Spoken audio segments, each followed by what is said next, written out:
The great ship hung in the silent velvet of space, a fragile bubble of light and life against the infinite dark. Inside, the atmosphere was one of quiet, focused routine. On the bridge of the Unzi Dauntless, Captain Jin watched the starfield drift slowly across the main viewport. His face was calm, but his eyes were always moving, checking the readouts, the status of his crew. It was the 78th day of their deep space survey mission, and the excitement of the unknown had settled into a familiar, careful rhythm. First Officer Mira stood beside the navigation console, her fingers tracing a line on a star chart. Next jump point is in 6 hours, Captain. The system ahead shows promise for carbon-based elements. Her voice was even professional. She was the perfect counterbalance to Jin's quiet intensity, her mind always on the practical steps. The next task. At the sensor station, Tay let out a soft, sharp breath. It was not a sound of alarm, but of pure confusion. Captain, picking up a signal. It's not natural. All eyes turned to him. Jin walked over, his boots making no sound on the deck. Define not natural, Tay. It's structured. A repeating pulse on multiple bands. Audio and data stream intertwined. Tay's hands flew over his controls, filtering and amplifying. It's strong, and it's a distress call. The word changed the air on the bridge. Distress meant someone else was out here. It meant they were not alone. A screen populated with frantic, swirling symbols that meant nothing, but below them, a universal translation algorithm began its work, spitting out rough, broken phrases. Under attack. K-Thar. World burning. Please, anyone. Help us. The voice that followed the text was a chittering, multi-tonal sound, layered with unmistakable fear. Engineer Sue's voice came over the com from the engine room. I'm reading the signal load on the main array. It's massive. They're blasting it in every direction. This isn't a call. It's a scream into the void. Jin returned to his central chair, his mind racing. Location? Locked. Tay put it on the main screen. A star system, 18 light years away. At their maximum fold, a little over 3 days' travel. The signal origin is the third planet. Biosignatures are chaotic. Lots of energy spikes consistent with weapons fire. Myra looked from the screen to Jin. Standard protocol is clear, Captain. We observe, record, and report back to command. First contact scenarios, especially active conflict scenarios, are for dedicated diplomatic or military vessels. We are a survey ship. Our weapons are for deflecting asteroids. Jin knew she was right. The Dauntless was built for science, for endurance, not for war. Its 2-point defense lasers were a joke against a dedicated aggressor. What do we know about the Cathar? He stumbled over the unfamiliar word. Tay worked for a moment. Nothing in our databases. The signalers identify themselves as Vespani. Also no records. He paused. But the signal itself, the frequency modulation, the energy signature, it's old technology. Simpler than ours. The attackers might be more advanced, but the ones calling for help are not. Doesn't mean we walk into a fight we can't win, Mira said, her tone firm but not confrontational. She was playing her role, making him consider every angle. Jin sat in silence for a long minute. The pleading, chittering voice played again in a loop on Tay's console. Please, anyone. Help us. He thought of the rules, the protocols written by people safe on Earth or Mars. He thought of the sheer, desperate gamble of sending such a signal. You only scream like that when every other option is gone. Here is my thinking, Jin said finally, his voice low. The galaxy, according to all the data we found before leaving Sol, is mostly quiet. Older species are cautious, non-expansionist. This signal is powerful. It would have been heard by many within 100 light years. Yet no one has come. Because it is a war zone, Mira countered. They are being prudent. Or, Jin said, meeting her eyes, because they are not built for war. They hear a fight, and they turn away. We are new to this stage, Myra. We are the unknown. Our file in any alien database, if it exists, probably has one label: Deathworlders. From a planet of storms, volcanoes, predators, and extremes. We evolved in a constant fight. That is our profound weakness in a peaceful galaxy. But it might be our only useful strength in this one. The bridge was quiet. The label was not official, but they had all heard the theorists. A world where the gravity was stronger, the atmosphere more volatile, the very wildlife designed to kill. A death world? It sounded dramatic, but looking at the data of other discovered worlds, it was also apparently true. 3 days at maximum burn, Jin said. We go in fast, we get a visual assessment. If it is a lost cause, we leave, and we report.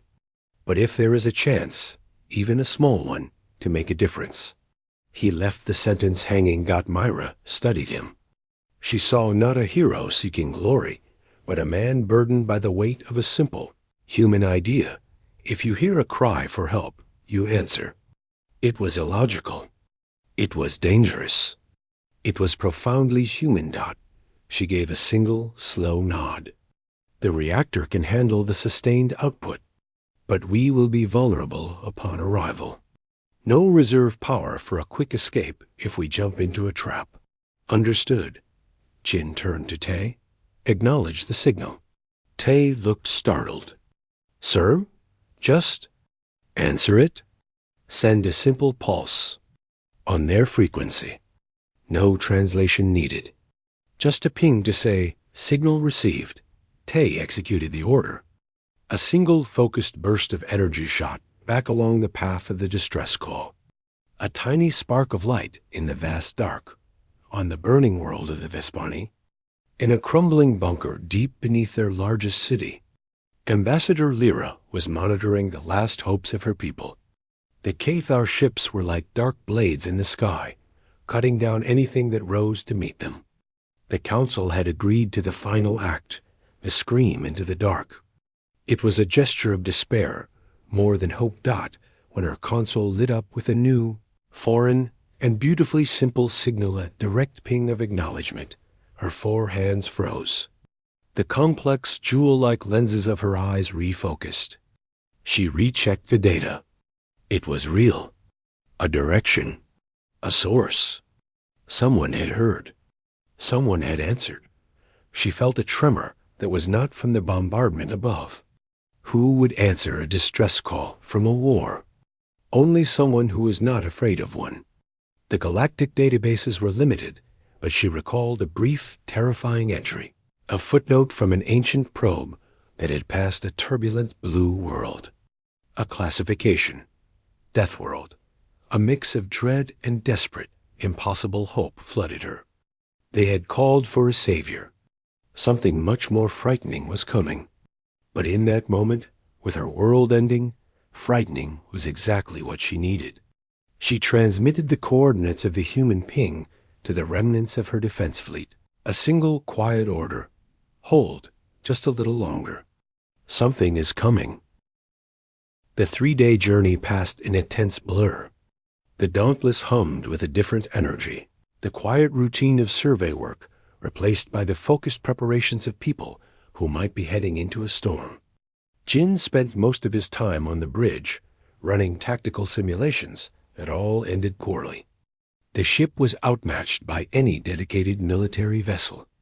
Mira coordinated damage control drills, her voice calm but insistent over the ship's comms. In the engine room, Sue and her team pushed the fold drive to its limits.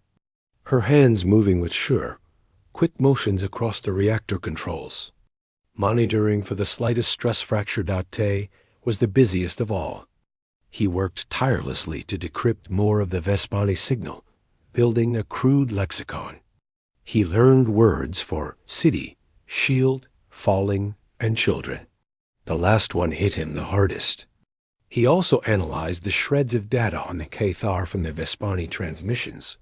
Their ships were fast. Their weapons were energy-based. Their tactics were merciless and predatory. They did not communicate demands. They only announced their presence with fire. "We are not built for this," Mira said quietly to Jin during a moment in his ready room. She held a tablet showing their meager armaments. "No," Jin agreed, staring at the star chart. "But we are built to survive. That has to count for something." When the full drive disengaged, the starfield snapped back into place with a silent lurch.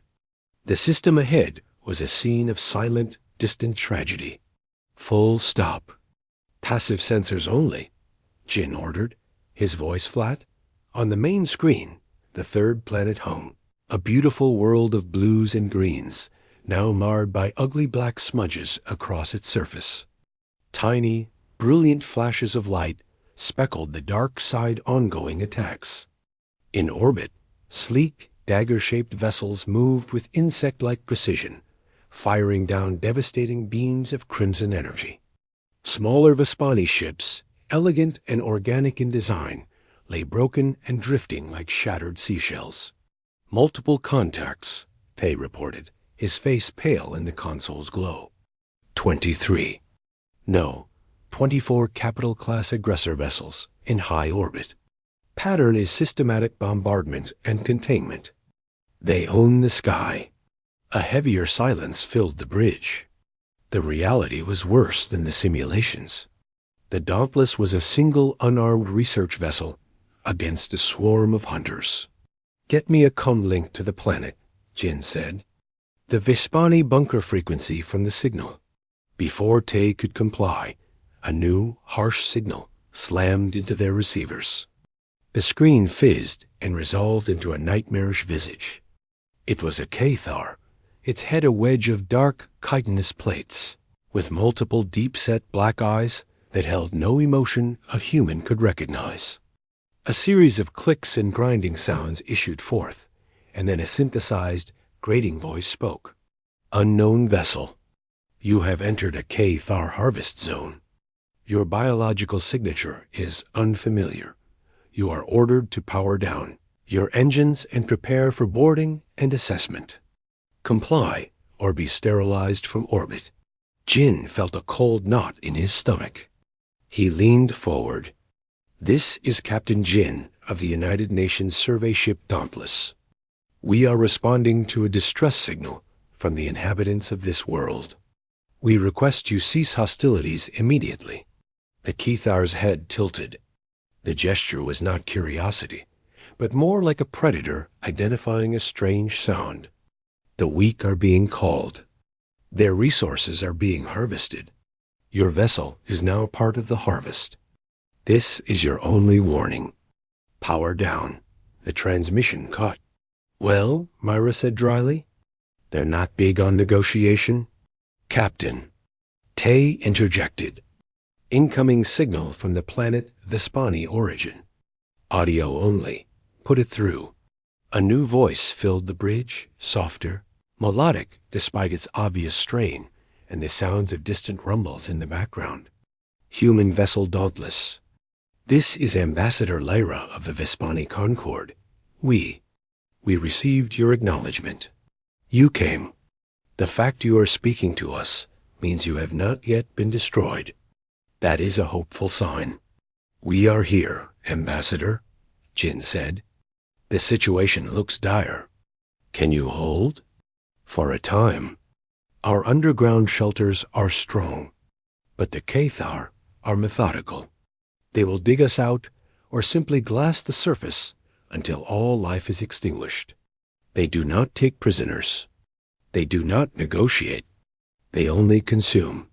There was a pause, a sound like a shuddering breath. "You should leave. Your gesture is appreciated more than you know. Do not die for a lost cause." Jin looked at the faces of his bridge crew. He saw fear, but he did not see any desire to run. He made his decision. "We're not leaving, Ambassador." Not yet. We need data. Everything you have on the Cathar. Their technology, their biology. Any weakness. Lyra's voice gained a thread of desperate hope. A weakness? They are strong, fast. Their technology is superior to ours. Their ships are protected by energy shields our weapons cannot penetrate. They are perfect hunters. Except, there is one thing. Our scientists noted it during their initial atmospheric scans. Their ships, their suits, they are heavily shielded against electromagnetic radiation. An unusual precaution for a spacefaring species. It implies a biological or technological sensitivity. We had no way to exploit it. Jin's mind raced. EM sensitivity. Understood. Hold on, Ambassador. We're working on something. He muted the channel and turned to his crew. Ideas? An electromagnetic pulse big enough to affect a fleet would require a bomb we don't have. From the engineering station, Sue's voice came through, thoughtful and slow. We don't have a bomb, but we have a reactor. A terraforming-grade magnetic containment fusion reactor. All eyes turned to the speaker, as if she were physically present. Explain, Jin said. To shape a planet's atmosphere, the reactor can generate and sustain a massive directional EM field for months.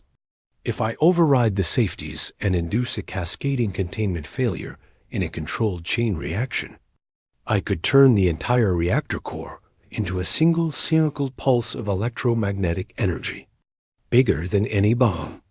But, Captain, Sue's voice became very quiet. It's a one-shot event. It would fry every unshielded system on the Dauntless, including our own. We would be dead in space if we survive the overload at all. And the pulse is spherical.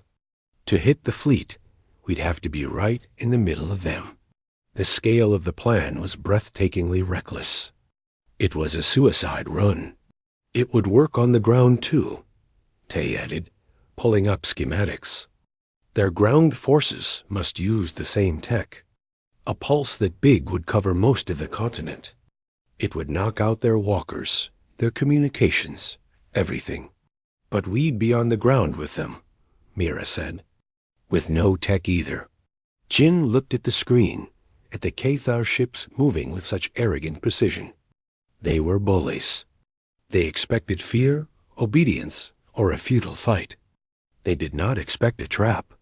They did not expect someone to willingly sacrifice their own advantage to level the field. It's not a plan, Jin said finally. It's a gamble, but it's the only one we have. He reopened the channel to Lyra. Ambassador, we have a concept. It is dangerous for your people as well as mine. We need to deploy equipment on the surface, at the planet's magnetic north pole, to amplify the effect. Can you get us there? Lyra did not hesitate. We have a few stealth shuttles left.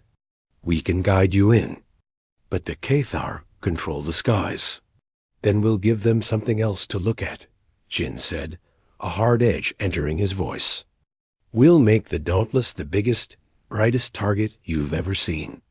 While they're looking at us, we send a team down. Get us those coordinates, Ambassador. And tell your people to get ready. The hunt is about to change. The bridge of the Dauntless became a war room. Jin's calm voice cut through the low hum of activity. We have one chance. The Dauntless will be the bait. We draw the fleet to these coordinates, over the magnetic North Pole. He pointed to a spot on the planetary map. Sue will prepare the reactor overload. Min, you'll have piloting control. This will not be a normal descent. You will need to make us an irresistible target, then keep us alive as long as possible. Min, the pilot, gave a sharp nod from her station. Her hands were already resting lightly on her controls, as if feeling the ship's future movements. A crazy dance. I can do that. Myra, you have the bridge with me. Coordinate everything. Tay, you're on sensors and comms with the Vespani. We need to know where every Cathar ship is, every second. Jin then turned to the comb. Day to the bridge, now. Security Chief Day arrived a minute later, his frame solid and steady. He listened as Jin outlined the ground mission. The pulse will knock out everything electronic, Jin said, his eyes locked on Day's. That means their gear and ours. Once you're on the ground, you're on your own. No comms, no powered weapons, no extraction, until we can maybe get a shuttle working again weeks from now. Your job is to get to the pole, deploy the pulse emitters Sue is building, protect the Vespani helping you, and then survive the aftermath. It will be primitive. It will be brutal. Day didn't blink. Understood, Captain. What's the team? Take Yuri and June from security. Sue will send one of her engineers, Hana, to handle the emitter setup. Jin paused. You'll be linking up with Vespani resistance on the ground. They're not fighters, Day. They're scared civilians. You have to be their shield. Day simply nodded again. We'll get it done. In the engine room, Sue worked with a terrifying focus. She wasn't just preparing a bomb. She was preparing a precise surgical instrument made of raw energy. Her team built 6 heavy, drum-like emitter units, designed to channel and focus the reactor's pulse across the planet's surface. They were simple, robust, with manual triggers. No fancy tech, Sue muttered, connecting a final crude cable. Just a big on switch. Hannah, you know how these work.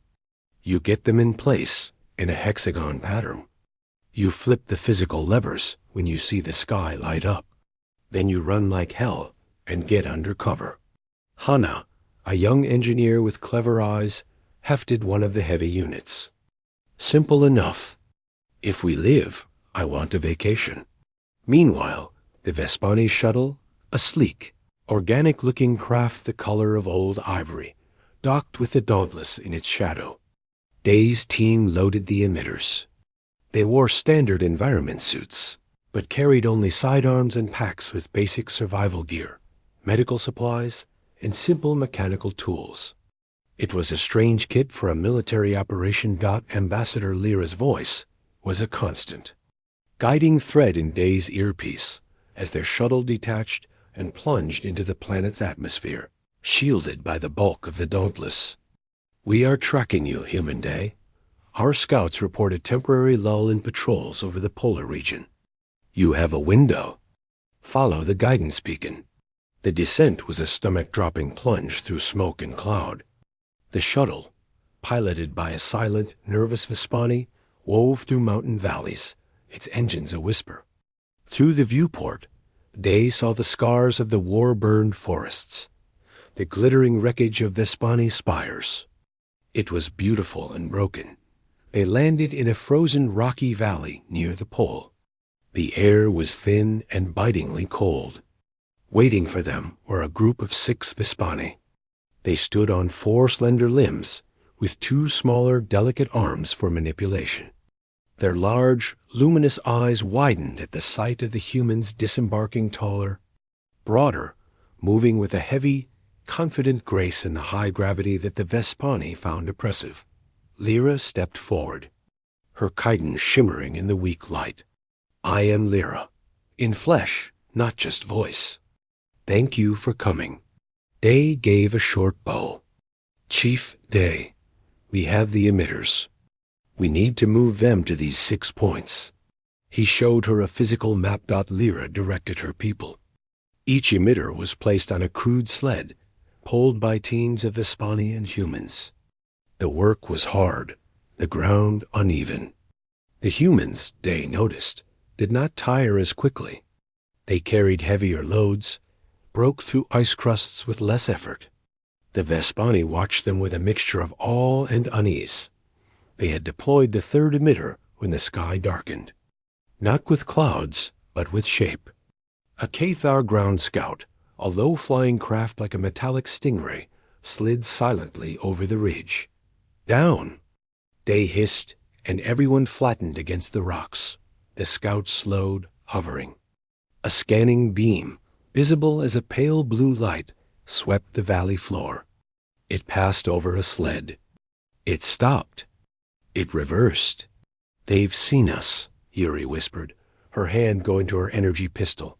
The scout pivoted, and a hatch opened underneath. 3 Cathar warriors dropped to the ground, landing with agile, unsettling grace. They were tall, their movements jerky and fast. They carried long, rifle-like weapons. They advanced, communicating with sharp clicks. Day made a decision. "Energy weapons only on stun. We can't let the noise bring more. Hannah, get the Vespani back to that rock fissure." The fight was short and brutal. The human stun bolts seemed to irritate the Cathar more than disable them. Their chitinous armor dispersed the energy. One Cathar closed the distance with terrifying speed, its limb a blur. June barely dodged, the air whistling where the sharp claw passed. Bay fired again, aiming for the joints. The Cathar staggered, shrieking in anger, not seeing their defenders struggling. One young Vespani male, gripped by panic, threw a rock. It was a desperate, pathetic gesture. The rock struck the lead Cathar in the cluster of eyes on the side of its head. It recoiled, not in pain, but in shocked disorientation. It shook its head, confused. Day didn't question it. He switched his pistol to kinetic projectile mode, a simple, solid slug. He fired. The bang was shockingly loud in the thin air. The slug punched through the same spot the rock had hit. The Cathar dropped, its limbs twitching. The other 2 Cathar halted, their clicking becoming frantic. They focused on Day, on the primitive weapon that had actually hurt them. They didn't understand it. Old school. Day yelled, "Go kinetic." June and Yuri switched their weapons. The loud cracks of projectile fire filled the valley. The Cathar, expecting the silent energy beams of the Vespani, were unprepared for the physical impact. Their advance broke. One fell. The last one retreated, leaping back onto its scout, which shot away over the mountains. Silence returned, broken only by the wind and the heavy breathing of the humans. Day looked at the fallen Cathar, then at the simple rock in the Vespani's trembling hand. He walked over to the young Vespani. "Good thinking," Day said, his voice rough. "You found a weakness. They're not used to being hit by things they can see." Lyra approached, her eyes on the dead hunters. "We have always fought with energy. It was all we had. You fight with the world itself." She looked at the humans, their powerful frames, their resilience to the cold and thin air, their shift to a more visceral physical violence. The term Deathworlder clicked into place with terrifying clarity. They weren't just from a dangerous world. They were a part of it as much as the rock and the ice. "Let's move," Day said, reloading his weapon with a fresh magazine of simple bullets. "We have 3 more emitters to place. And now they know we're here." He looked up at the sky, where the first glint of orbiting ships could be seen. The real hunt was just beginning, and the bait was about to be dangled. A new kind of quiet fell over the bridge of the Dauntless, the quiet before the storm. Jin stood at the viewport, watching the planet below. Somewhere down there, Day's team was moving, hiding, fighting. Up here, they had to play their part. The biggest, loudest part. "Min," Jin said, his voice steady. "Take us down. Make it look like a desperate, clumsy attack run on their main orbital cluster. Get their attention, and then run for the pole. Don't make it easy for them."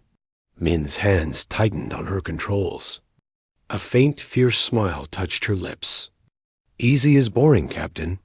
The Dauntless was not a warship. Its movement was usually smooth, a gentle giant. Not today. Min fired the main thrusters hard, pushing the ship into a sudden, aggressive dive towards the planet's terminator line, where a cluster of 3 Cathar capital ships hung like vultures. Alarms immediately blared on the bridge. "They've seen us," Tay called out. "Multiple vessels breaking orbit. They're coming fast."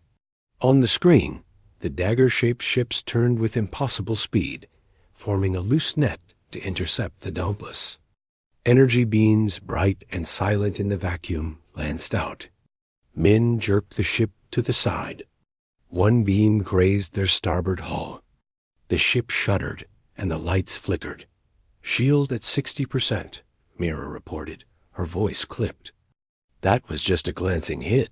Just keep them interested," Jin said, his eyes fixed on the tactical display. The swarm was converging. More ships were leaving the planet to join the chase. It was working. Too well. Min pushed the engines harder, leading the Cathar on a spiraling chase. She flew not with the precision of a combat pilot, but with the unpredictable, survival-driven instinct of someone being hunted.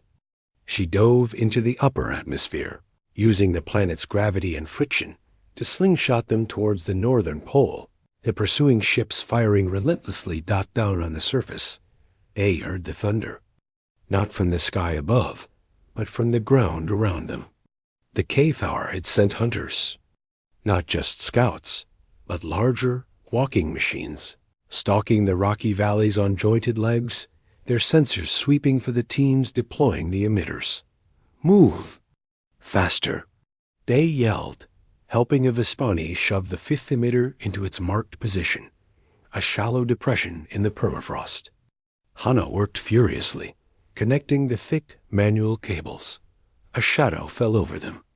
One of the walkers, 3 times the height of a human, crested the ridge.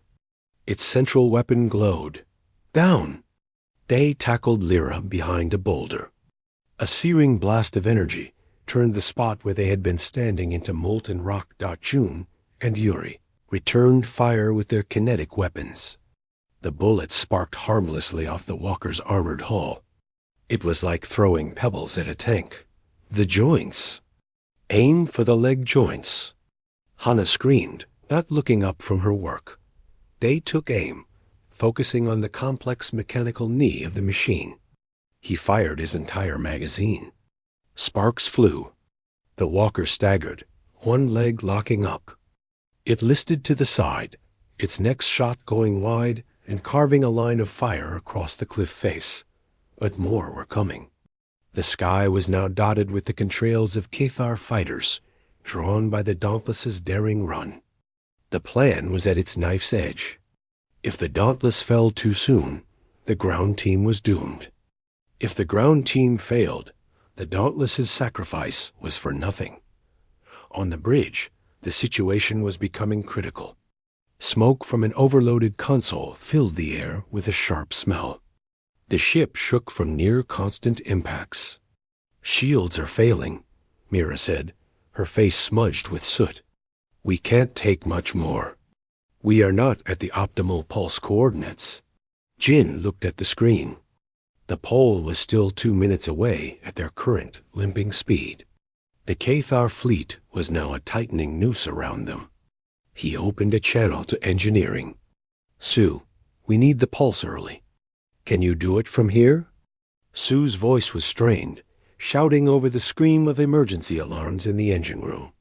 "If I trigger it now, the spherical wave will only catch the ships on our tail. It won't reach the fleet in orbit or the ground forces.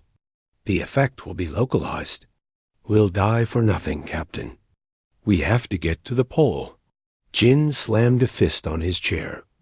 "Min, get us there. Whatever it takes." Min's face was set in a mask of pure concentration. She shut down non-essential systems, pouring every last joule of power into the engines. The Dauntless lurched forward with a final burst of speed, a wounded animal making a last dash for home. Cathar energy beams crossed in front of and behind them. On the ground, Hana slammed the final lever on the 6th emitter. "It's ready? The network is live. They just need the signal." But the walker they had crippled was still firing, pinning them down. Another was approaching from the opposite valley. Day looked at his team, at the terrified Despani. They were out of time, dotting the sky above. The Dauntless finally reached the designated point over the magnetic pole. It was surrounded. A dozen Cathar ships had clear firing solutions. The lead ship hailed them, the same grinding voice. "Your flight ends, Deathworlders. Your biomass will be studied." Jin ignored it. Sue, now, in the heart of the ship, Sue stood before the reactor core. Lights danced across her console, all red. Her hand hovered over a large, physical switch covered by a clear guard. She took a deep breath, thinking of green hills on Earth she would never see again. She smashed the guard with her elbow and threw the switch. A deep, resonant hum filled the Dauntless, a sound that was felt in the bones more than heard. All the lights on the bridge, on the entire ship, flared to an impossible brightness. For a second, everything was white and silent. Then the pulse was born. It was invisible, but its effect was not. It expanded from the Dauntless at the speed of light, a sphere of pure electromagnetic fury. Every screen on the bridge went black. The hum of the engines died, replaced by an utter, deafening silence. The gravity generators failed, and for a moment they all floated before the emergency systems latched onto the ship's spin, providing a faint sense of down. Outside, the world changed. The Cathar ships closest to the Dauntless went instantly dark. Their running lights, their engine glows, their weapon energies all winked out. They became inert metal tombs, drifting silently. The wave expanded outward, up to orbit and down to the planet. On the surface, Day saw the walker's glowing eye-like sensors suddenly go dark. Its weapon power died. It froze mid-stride, then toppled over with a ground-shaking crash, completely dead. In the sky, the contrails of the fighters vanished. The only light now came from the sun and the fires on the ground. The silence was absolute. No engine roar, no weapon fire, no hum of technology. The Dauntless, dark and silent, began a slow, uncontrolled drift into a lower orbit. On the ground, Day's energy pistol was a dead weight in his hand. Every piece of technology more complex than a knife had been rendered useless. The gamble had worked. The field was leveled. The high-tech hunters had been thrown back into the Stone Age, just like their prey. The fight was over. A new, much more primal struggle for survival was just beginning. Silence. It was the first thing Jin noticed as his senses returned. Not true silence. There was the creak of cooling metal, the faint hiss of atmosphere from a breached conduit somewhere, the low moan of a wounded crew member, but the profound absence of the ship's heartbeat was gone. The lights were out. The only illumination came from emergency chemical strips casting a ghostly green glow. He was strapped into his chair. Gravity was faint and wrong, provided only by the ship's slow spin. "Report," he said, his voice raspy. He unstrapped himself. Floating carefully, Mira was already moving in the gloom, a portable lamp in her hand. "Primary power is dead. All systems are fried. Reactor is cold. We have battery power for a few lights and life support for maybe a week if we are careful. No communications. No engines." She took a breath. "Casualties are light. Mostly bumps and burns. Sue's team in engineering is okay." Jin felt a wave of relief, followed immediately by the crushing weight of their situation. They were a frozen tin can adrift. The planet? Tay was at his console, which was as dead as everything else. He had pulled a small handheld survival scanner from an emergency locker. It had mechanical switches, designed to work after an EMP, reading no energy signatures from orbit, none. The Cathar fleet is dark. I'm seeing impacts on the surface. Several of their ships must have crashed."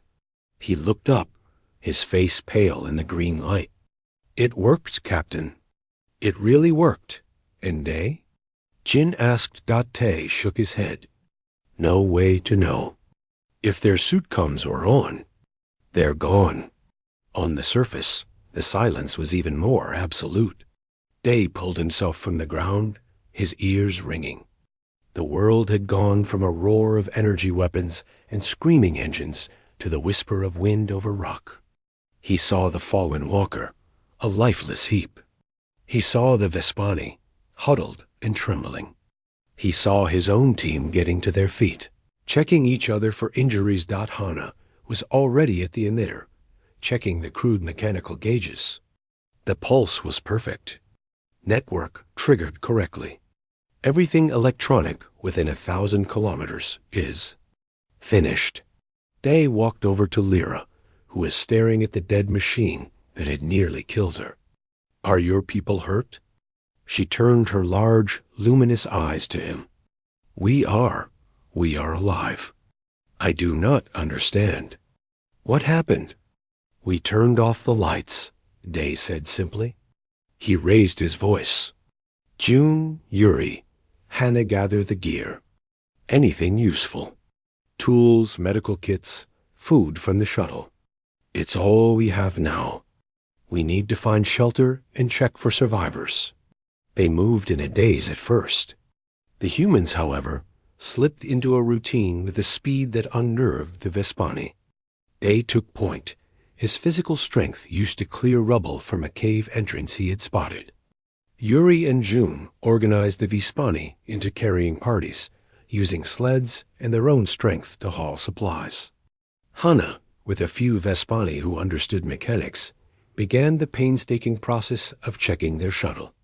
It was dead, but she thought maybe, in a few weeks, with spare parts from other wrecks, they could get its basic chemical engines to sputter to life. As they worked, they found other Vespani emerging from hiding.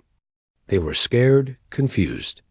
They saw the dead Kethar walkers and the humans working alongside their ambassador. The story spread in hushed, clicking whispers. The Deathworlders did this. They killed the machines with a storm we could not see. A young Vespani child, shivering, approached Day as he was building a windbreak from rocks. Day stopped, crouched down still taller than the adult Vespani, and without a word, took off his thermal vest and wrapped it around the small, shivering body. He then went back to work. The child's parents stared, then bowed their head in a gesture of profound thanks. Back in orbit, Jin and his crew were fighting their own survival battle. They were stranded, but they were not helpless.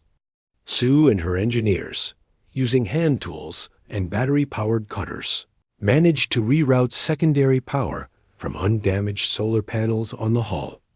It was a trickle, but it kept the air clean and the worst of the cold at bay. They became scavengers on their own ship, stripping non-essential systems for parts. After 2 days, Tay managed to get a low-power optical telescope aligned. He saw the scars on the planet, the crashed Kethar ships, the untouched Vespani shelters. And he saw smoke, not from fires of war, but from organized campfires in a pattern near the pole. Signs of life, Captain. Organized life. It has to be them. It took 3 weeks. 3 weeks of slow, brutal work on the ground and desperate ingenuity in orbit.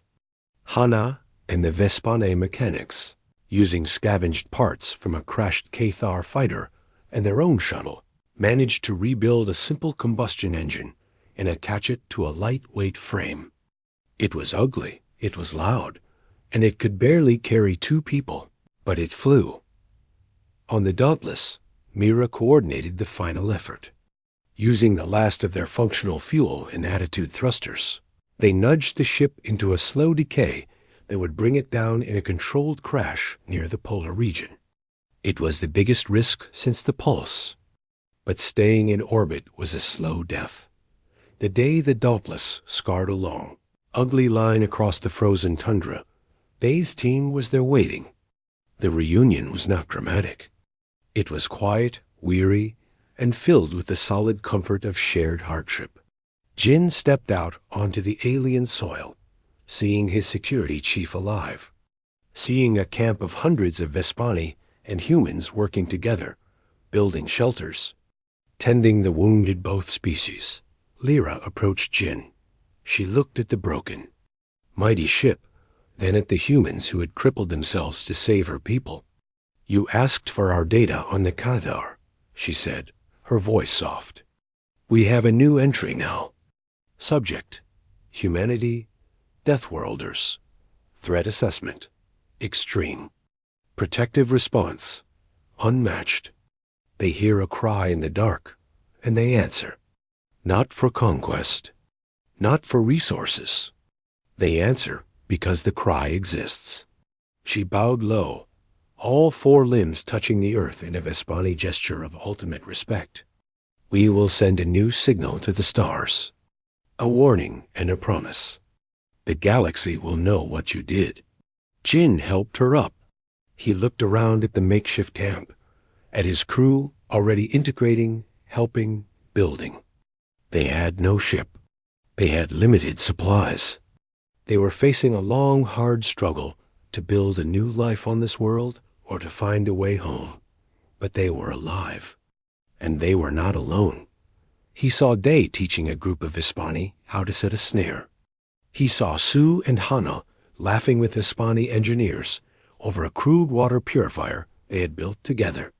He saw Mira distributing food rations with calm efficiency. They had not just answered a distress call.